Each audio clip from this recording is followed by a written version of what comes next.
Hello there. Today I want to talk to you about authenticity and the power of living from your center, living from your heart, and trusting God and trusting your intuition because it's made such a big difference in my life, especially in the past few years.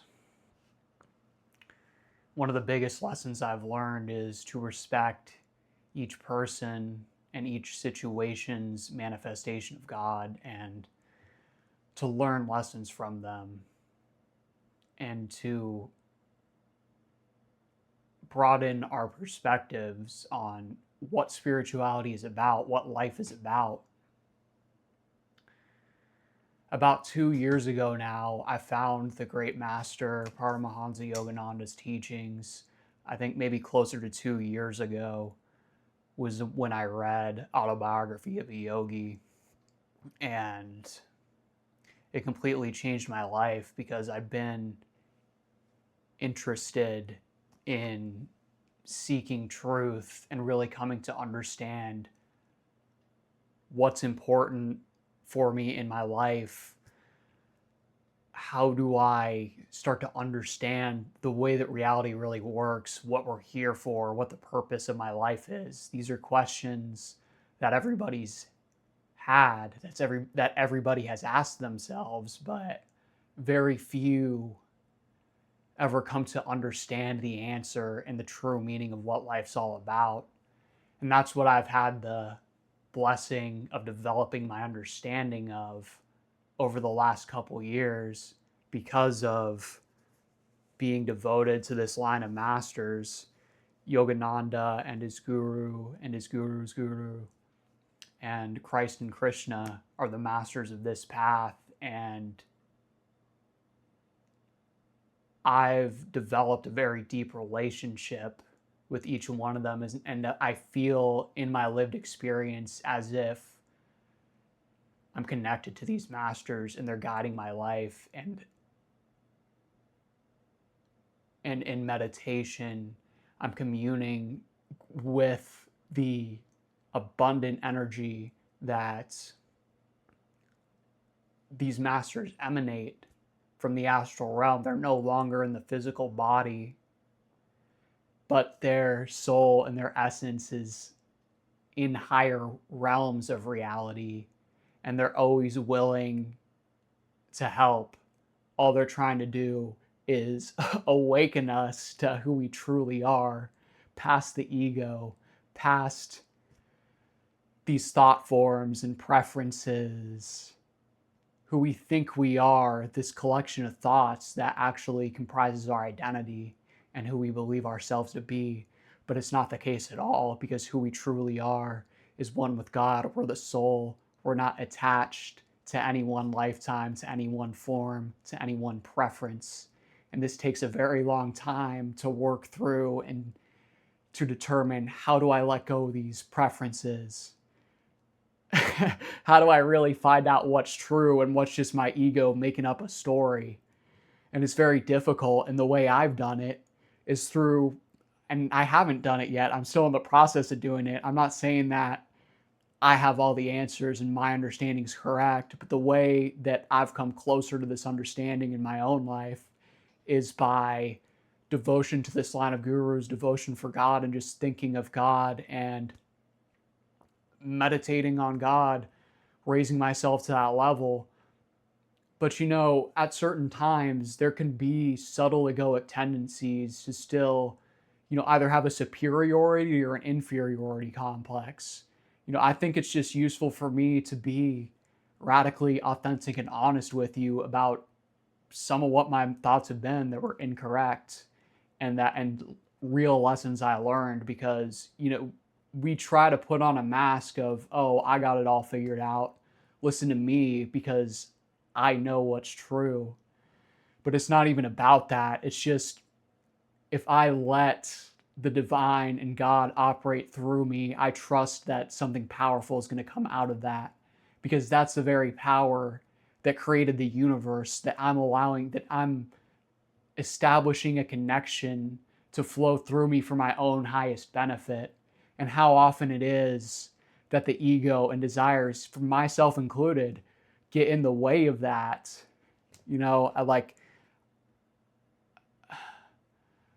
One of the things I wanted to say was that, like, there's times where I thought that maybe I have a better understanding of certain things than other people, of the way life works. But the reality is that even I don't know. I mean, we say we know these things, that things happen the way they do. We can say that this happened to you because of your karma.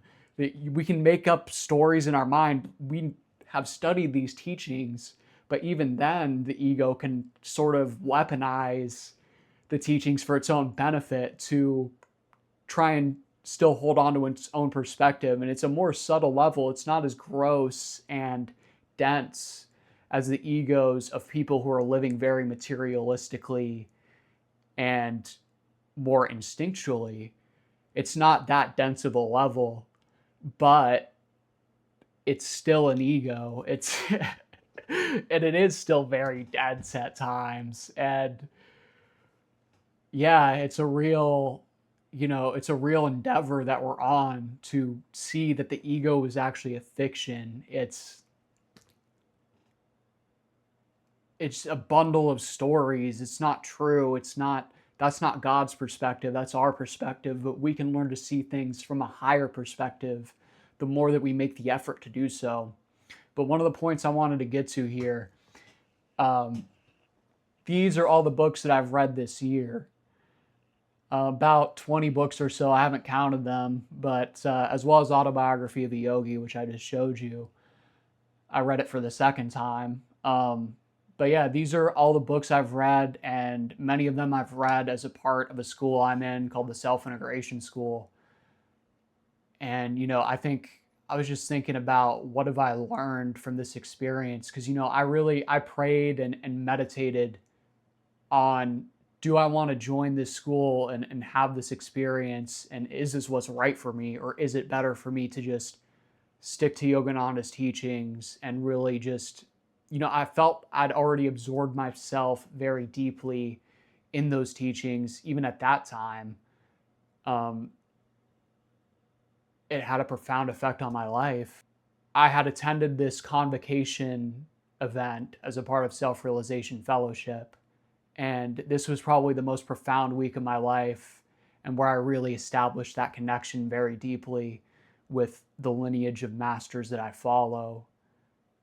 It was such an uplifted and joyous state the entire week.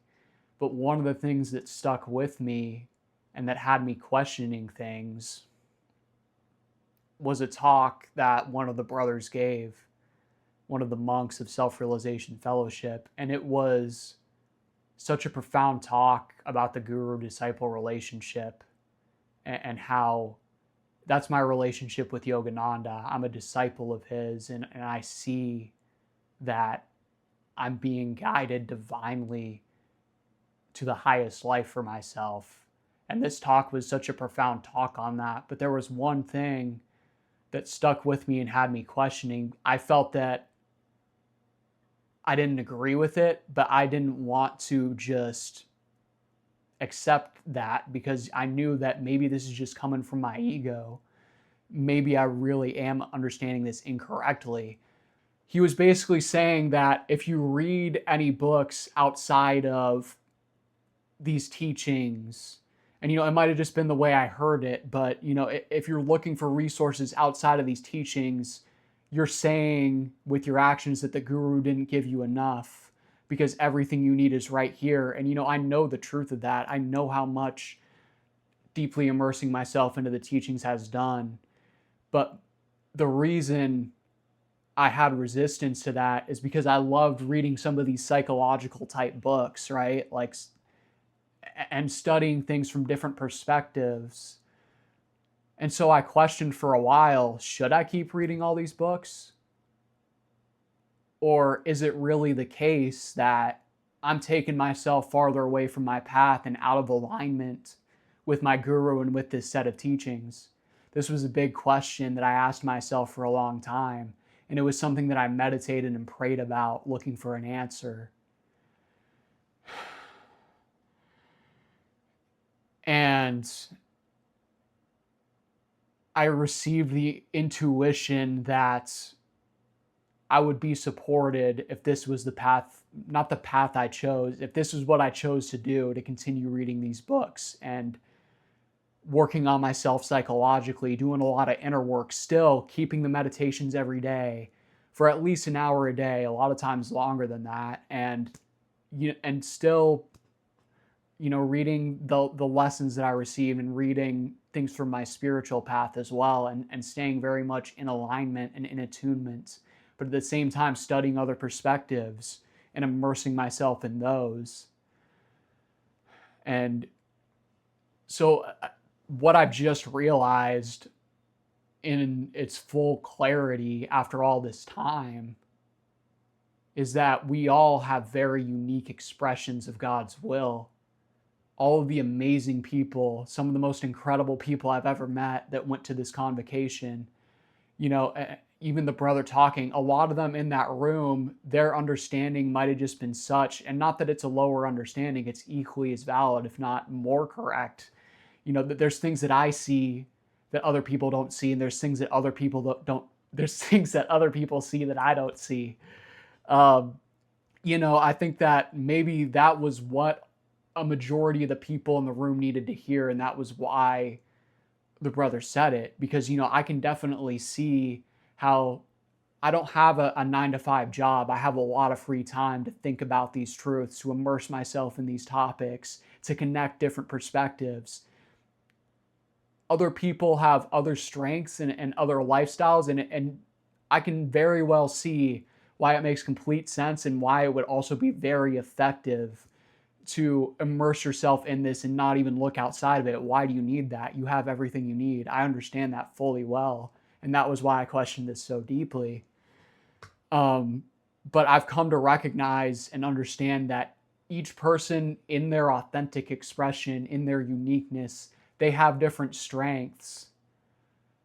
They have different ways to manifest that innate divinity that is going to help somewhere. We don't even see the full picture. We don't see how God wants to use us, why things are a certain way.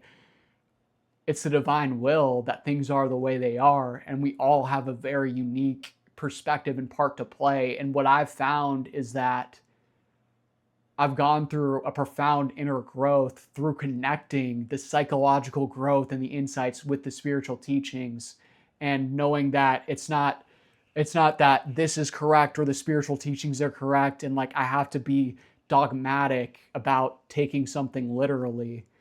Not that I'm saying other people are always doing that.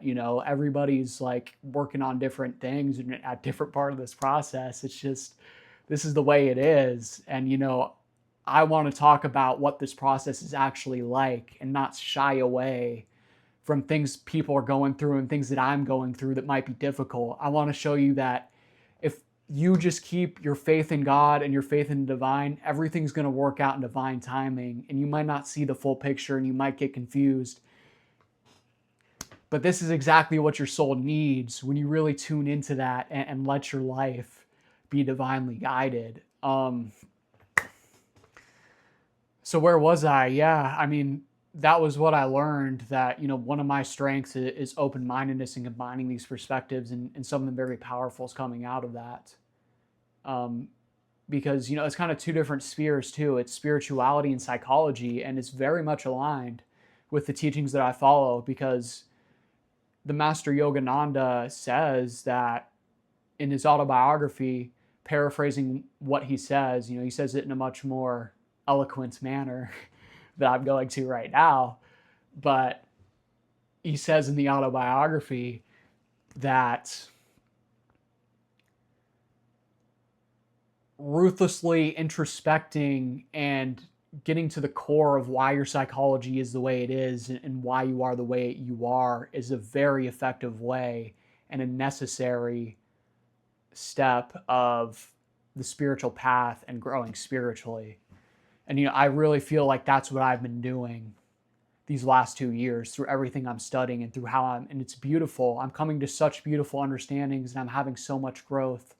And it's all the glory goes to God, because I prayed for understanding. And when you have genuine prayers from the heart, and you live your life and you try to be a good person in your life, God takes care of you, and things just start to unfold very beautifully. And, I see the divine hand behind the scenes, even though I don't have the understanding. You're not always going to have it in perfect clarity, but still now, I don't know where I'm going to end up necessarily. I don't know what everything's going to end up looking like with this business I'm building. I'm going on a 3-month stay to an ashram called Song in the Morning Ranch in a few months here, or actually in a month and a half. I'm going to be staying there for 1 month, possibly longer. And, I don't know where I'm going to end up ultimately. Living at a spiritual community is something that I've wanted to explore, and I intend on still uploading at least one video a week during that time in my off time there. And I think it'll be a very conducive environment to these type of videos. But yeah, I don't know exactly where I'm going to end up or what everything's going to look like in the end, but I have certain ideas. And if I listen to my intuition, I know what I need to do in this moment. If you get quiet and tune in, you'll know what the right action is in this moment. Yogananda said, the minutes are more important than the years. When you take care of the minutes, the years take care of themselves. So, and I've tried to follow that, especially in recent weeks, and internalize, even in past months. This is something that's been on my mind for a while, actually. It is trying to really live my life presently in that way, and I fall short many times. But a saint is a sinner who never gave up. That's how everyone gets there. So you just got to keep putting one foot in front of the other. When you fall, just get right back up and keep going. God doesn't expect more out of you than you're capable of giving. When you're trying your best, that's all you can do, and just keep moving forward. Let me see, was there anything else that I wanted to touch on here?